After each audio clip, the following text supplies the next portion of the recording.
Hi friends, 10th prelims syllabus based ക്ലാസ്സിൽ ഇന്ന് നമ്മൾ നോക്കാൻ പോകുന്നത് ഫസ്റ്റ് സ്റ്റേജിൽ ചോദിച്ച ചോദ്യങ്ങളും ഇനി പാഠഭാഗത്തു നിന്ന് ചോദിക്കാൻ ചാൻസ് ഉള്ള കുറച്ച് ഇമ്പോർട്ടൻറ്റ് പോയിൻറ്സും കൂടിയാണ്. ഓക്കെ, നോക്കാം.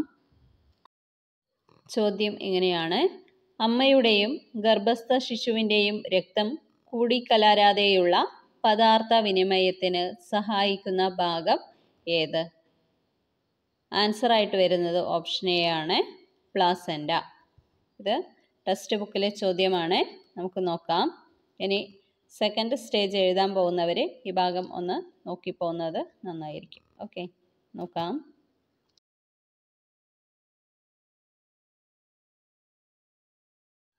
ഭ്രൂണം എൻഡോമെട്രിയത്തിൽ പറ്റിച്ചേർന്ന് വളരുന്ന ഭാഗമാണ് പ്ലാസെൻ്റ. എന്താണ്?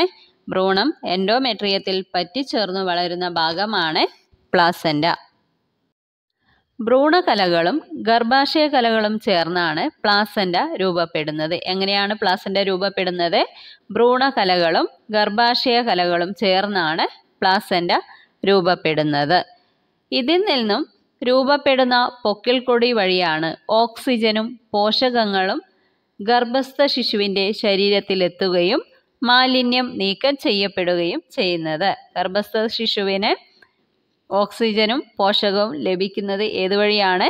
പൊക്കിൾക്കൊടി വഴിയാണ്. മാലിന്യങ്ങൾ നീക്കം ചെയ്യുന്നതും പൊക്കിൾക്കൊടി വഴിയാണ്. ചിലപ്പോൾ ഇനി അതായിരിക്കും ചോദിക്കാൻ പോകുന്നത്. ഓക്കെ, അമ്മയുടെയും കുഞ്ഞിൻ്റെയും രക്തം പരസ്പരം കൂടിക്കലരാതെയുള്ള പദാർത്ഥ വിനിമയത്തിന് പ്ലാസെൻ്റ സഹായിക്കുന്നു. ഇതായിരുന്നു നമ്മുടെ ക്വസ്റ്റ്യൻ. അമ്മയുടെയും കുഞ്ഞിൻ്റെയും രക്തം പരസ്പരം കൂടിക്കലരാതെയുള്ള പദാർത്ഥ വിനിമയത്തിന് സഹായിക്കുന്നത് എന്താണ്? പ്ലാസെൻ്റയാണ്. വളർച്ചയുടെ പ്രാരംഭഘട്ടത്തിൽ ഭ്രൂണകോശങ്ങളിൽ നിന്ന് രൂപപ്പെടുന്ന അമ്നിയോൺ എന്ന ആവരണത്തിനകത്താണ് കുഞ്ഞിൻ്റെ വളർച്ച പൂർത്തിയാകുന്നത്. എവിടെ വെച്ചാണ്? അമ്നിയോണിൽ വെച്ച് ചോദിക്കും.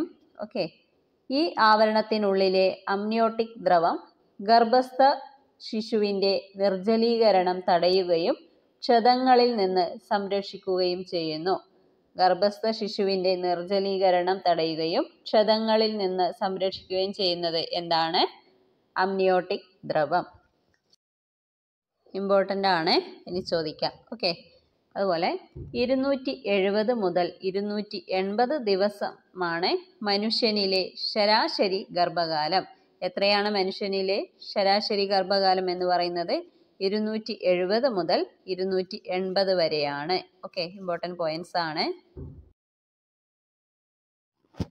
മനുഷ്യ വളർച്ചയിലെ വിവിധ ഘട്ടങ്ങൾ നോക്കാം. ശൈശവം, ബാല്യം, കൗമാരം, പ്രായപൂർത്തി, വാർദ്ധക്യം എന്നിങ്ങനെയാണ്. ഓക്കെ, പ്ലാസെൻ്റയുടെ ചിത്രം ഇവിടെ കൊടുത്തിട്ടുണ്ട്, നോക്കുക. പ്ലാസെൻ്റ, ഗർഭാശയം, പൊക്കിൾക്കൊടി, അമ്നിയോൺ, അമ്നിയോട്ടിക് ദ്രവം, ഇവ ഓരോന്നും നോക്കി മനസ്സിലാക്കുക. ഓക്കെ, നെക്സ്റ്റ് ക്വസ്റ്റ്യൻ നോക്കാം.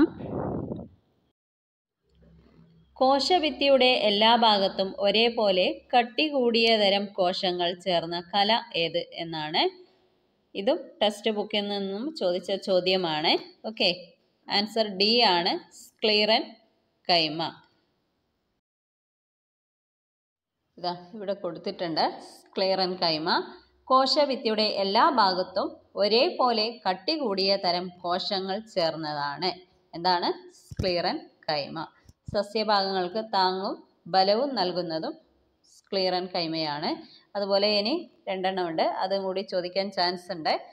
അടുത്ത എക്സാമിന് ചിലപ്പോൾ ഈ 2 ആയിരിക്കും ചോദിക്കുന്നത്. അതുകൂടി നോക്കാം. പാരൻ കൈമ ഏറ്റവും ലഘുഘടനയുള്ള കോശങ്ങൾ ചേർന്നതാണ്.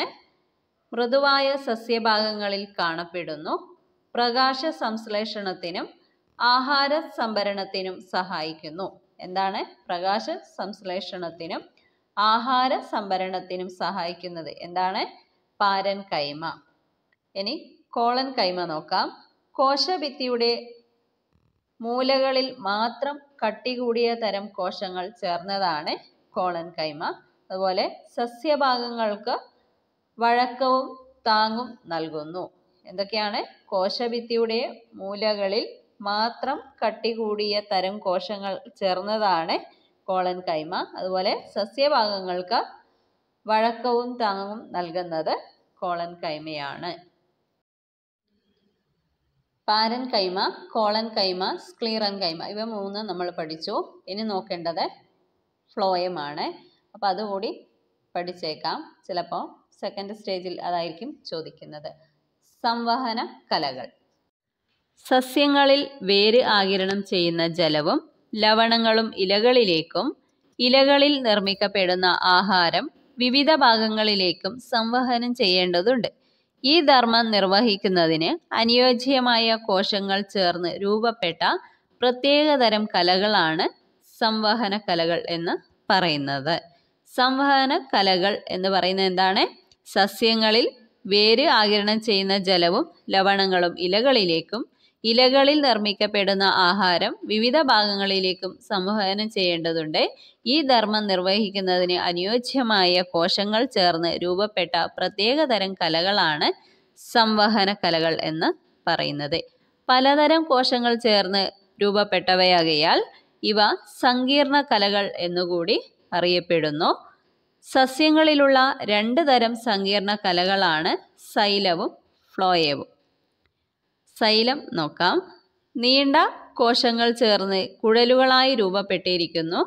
വേര് ആഗിരണം ചെയ്യുന്ന ജലവും ലവണങ്ങളും ഇലകളിലെത്തിക്കുന്നു. ദൃഢമായ കോശഭിത്തിയുള്ള കോശങ്ങളായതിനാൽ സസ്യങ്ങൾക്ക് താങ്ങും ബലവും നൽകുന്നു. എന്തൊക്കെയാണ്? നീണ്ട കോശങ്ങൾ ചേർന്ന് കുഴലുകളായി രൂപപ്പെടുന്നു. വേര് ആഗിരണം ചെയ്യുന്ന ജലവും ലവണങ്ങളും ഇലകളിലെത്തിക്കുന്നു. ദൃഢമായ കോശഭിത്തിയുള്ള കോശങ്ങളായതിനാൽ സസ്യങ്ങൾക്കുള്ള താങ്ങും ബലവും നൽകുന്നു. ഇവയാണ് സൈലം എന്ന് പറയുന്നത്. ഇനി ഫ്ലോയം നോക്കാം. കുഴലുകളായി രൂപപ്പെട്ട പരസ്പര ബന്ധിത കോശങ്ങൾ ചേർന്നത് ഇലകളിൽ തയ്യാറാക്കിയ ആഹാരം സസ്യത്തിന്റെ വിവിധ ഭാഗങ്ങളിൽ എത്തിക്കുന്നു. ഇവയൊക്കെയാണ് ഫ്ലോയത്തിന്റെ ധർമ്മം എന്ന് പറയുന്നത്.